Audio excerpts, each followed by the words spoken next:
Il y a une maladie qui détruit ton cerveau et 20% des Français la contracteront un jour. Vos proches en ont même peut-être déjà souffert et pourtant vous la connaissez très mal.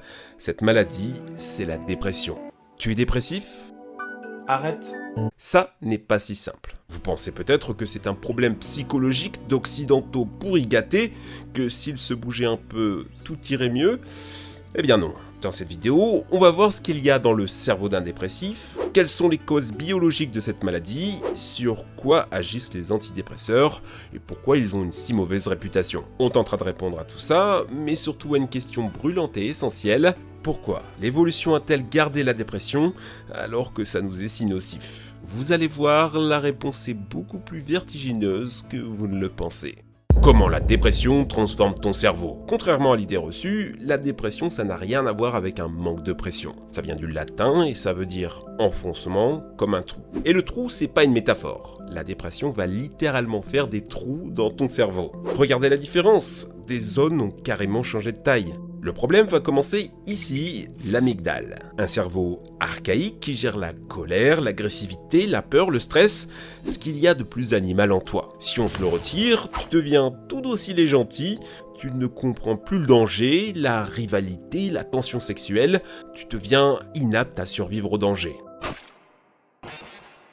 À son extrémité, on retrouve l'hippocampe, c'est le chemin vers ta mémoire à long terme. Si les deux sont si proches, c'est pour une bonne raison. Tu es Bambi et tu vois ta maman se faire tuer par les chasseurs. Ton hippocampe appuie sur la touche enregistrer et quand tu revois un fusil, cette image est transmise à l'amygdale qui est chargée de te donner la bonne émotion.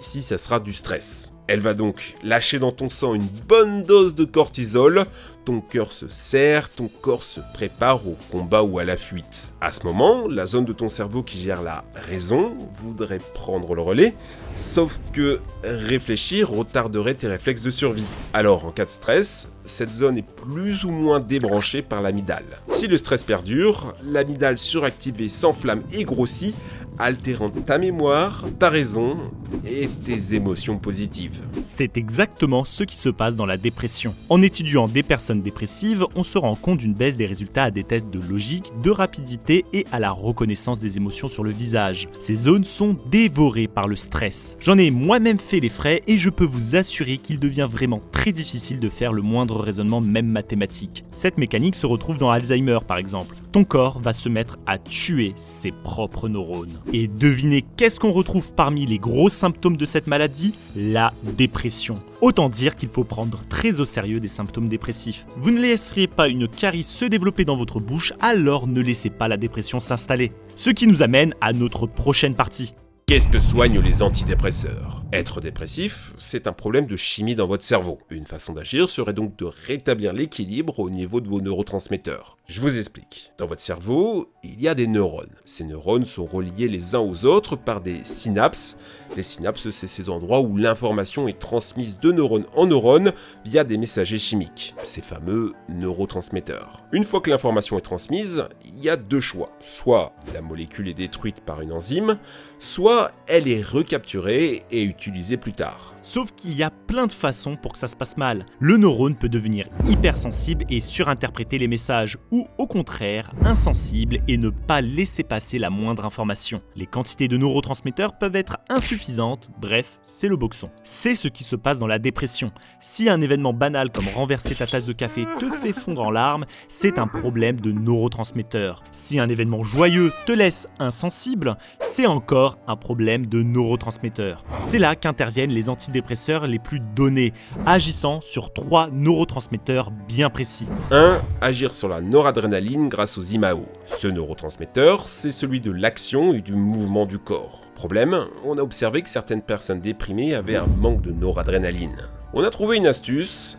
Inhiber la monoamide oxydase, normalement c'est l'enzyme chargée de détruire la noradrénaline pour l'éliminer des synapses. Sauf que là on en manque, on en a besoin, donc on va plutôt essayer de limiter sa destruction. Le problème c'est que la monoamide oxydase agit aussi sur le découpage d'autres molécules, par exemple les thyramines. Et les thyramines c'est ce que tu trouves dans la viande ou le fromage, en inhibant l'enzyme chargée de les découper, tu les laisses s'accumuler dans ton corps, ce qui peut être dangereux. C'est pour ça que les IMAO ont aussi mauvaise presse, maux de tête, insomnie, hypertension, c'est loin d'être anodin. 2. Agir sur la sérotonine grâce au Prozac. Ce neurotransmetteur aide à réguler le sommeil, l'appétit et l'humeur. Elle inhibe aussi la douleur, on l'appelle souvent l'hormone du bonheur. Mais en réalité, son rôle est très flou. Pas assez de sérotonine, vous êtes triste, vous n'avez pas faim et vous dormez mal. Trop de sérotonine, vous devenez agressif sans aucune limite. C'est là-dessus que le Prozac intervient, en diminuant le système de recapture de la sérotonine. En gros, on va laisser la sérotonine vivre sa meilleure vie librement entre tes synapses.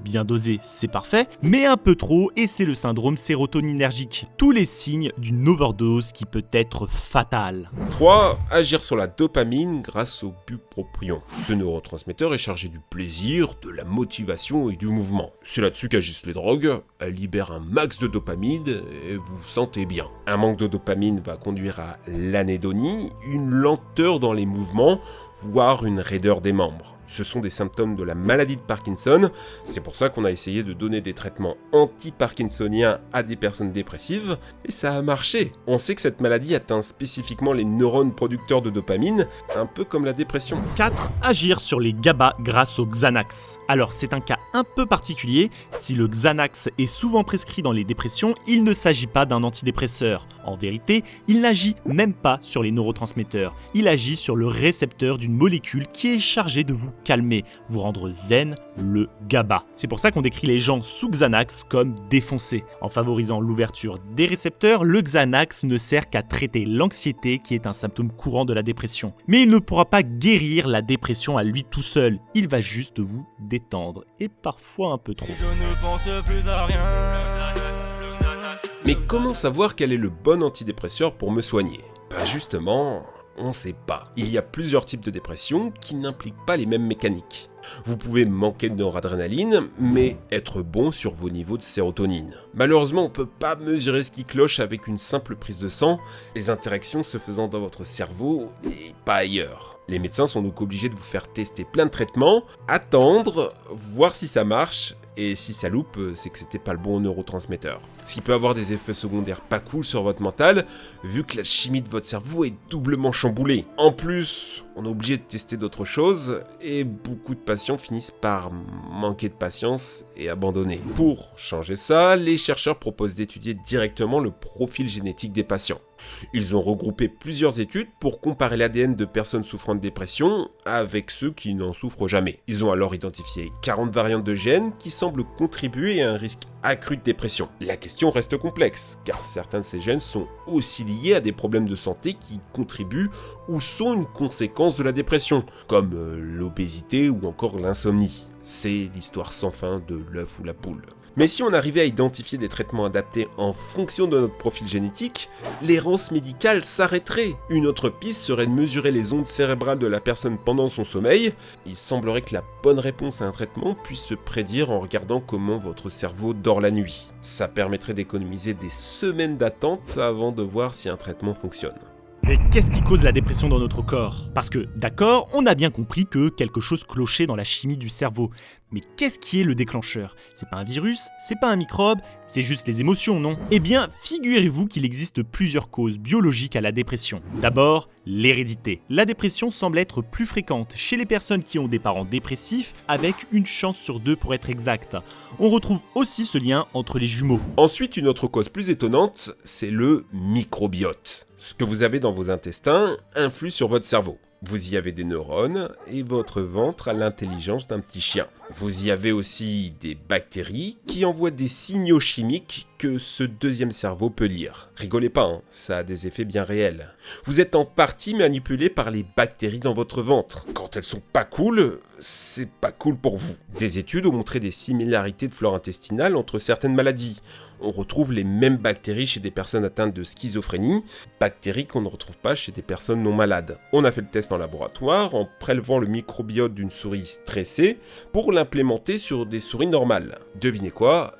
elles sont devenues à leur tour stressées. C'est pour ça qu'il existe aujourd'hui des transplantations fécales. En gros, injecter du caca de quelqu'un d'autre dans ton ventre pour le faire recoloniser par des bonnes bactéries. Donc si une seringue de caca vous fait pas peur, ça pourrait potentiellement marcher pour la dépression. Troisième cause possible à la dépression, l'inflammation. Étonnamment, les patients qui souffraient de maladies inflammatoires chroniques, comme la polyarthrite rhumatoïde ou la maladie de Crohn, étaient très souvent atteints de dépression. Pareil pour les patients qui reçoivent des traitements très lourds, qui stimulent fortement leur système immunitaire. C'est comme si, une fois le corps en surchauffe, votre cerveau finissait par être à son tour attaqué. Ce qu'on remarque en faisant des prises de sang, aux personnes déprimées, elles sont souvent en état d'inflammation. Voilà pourquoi des anti-inflammatoires peuvent parfois aider à soulager certaines dépressions. Quatrième cause, le manque d'oxygène. Le cerveau est très gourmand en cette matière, il ponctionne 20% de tous vos besoins en oxygène. Le cerveau dépressif semble en manquer, mais là encore, on ne sait pas si c'est à cause ou une conséquence. On remarque par contre que les personnes qui vivent en haute altitude,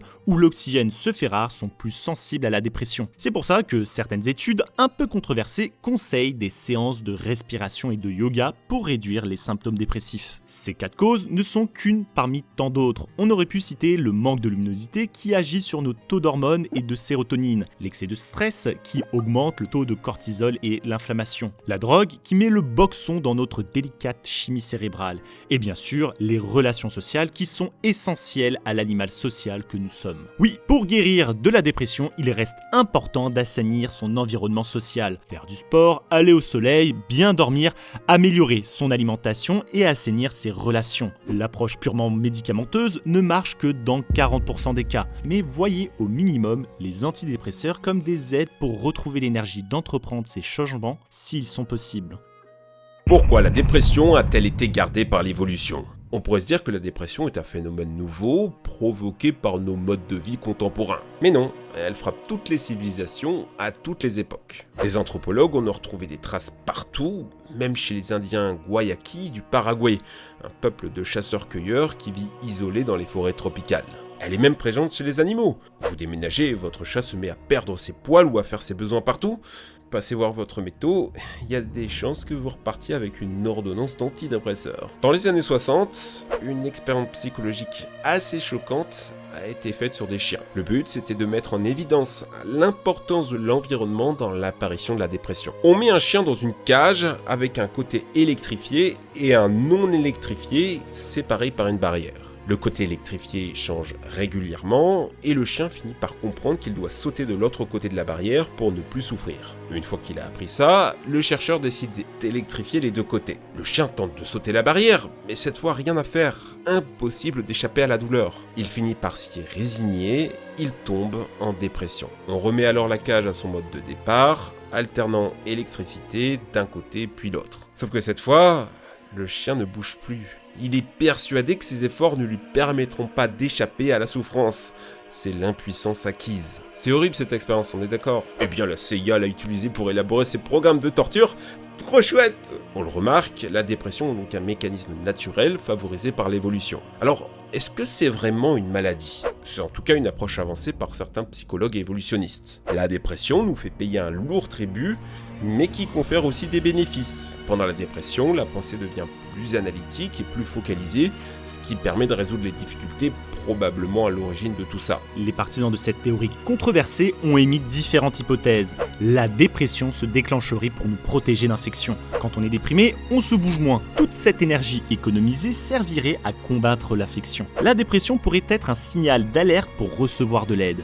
Si on ne va pas bien, l'entourage va s'en rendre compte et nous apporter l'aide dont on a besoin. Les évolutionnistes pensent que cet aspect fonctionnel de l'humeur dépressive serait en fait optimisé pour des problèmes spécifiques humains. Et ce n'est pas pour autant que tous les états dépressifs pourraient rentrer dans cette définition. L'intensité sévère de certaines dépressions, les risques de suicide associés, le handicap social qu'elles représentent font penser qu'on ne peut pas dire que toutes les dépressions relèvent de ce mécanisme d'adaptation. Certaines dépressions sont forcément pathologiques, une maladie qu'il faut soigner. La réponse à la question est donc décevante. On ne sait pas pourquoi la dépression a perduré dans notre évolution. On sait juste qu'elle tire ses racines autant dans la biologie que dans l'environnement social et économique. Magique, diront certains, multifactoriel, diront les médecins. Si vous n'avez jamais été atteint, c'est difficile à comprendre. Comment peut-on devenir si triste et mou alors que la vie est belle et qu'il suffit de se bouger? Eh bien non, le cerveau n'en est juste pas capable. L'être humain n'est pas un être de raison pure, uniquement mu par sa volonté. Il est soumis à la soupe moléculaire à l'intérieur de sa tête. Vous pouvez le comprendre. Essayez de résoudre un problème de maths après 48 heures sans dormir, on aura beau vous dire « vas-y, bouge-toi », la lourdeur dans votre tête est bien réelle. C'est pour ça que plein d'initiatives sont là pour vous aider. En tapant « dépression » dans la barre de recherche Instagram, on vous redirige vers des services d'écoute. On vous donne des conseils pratiques pour ne pas faire de bêtises. Il existe même des applications en IA spécialement dédiées pour soutenir les malades. Le monde change et j'espère que cette vidéo vous a aidé à y voir plus clair. Un grand merci au talent de rédactrice scientifique de Julia. Cette vidéo tenait à cœur à toute l'équipe. La stigmatisation de cette maladie aujourd'hui empêche beaucoup de gens de se faire soigner. Alors si vous souffrez, appelez de l'aide, faites-vous accompagner, vous avez le droit d'être malade.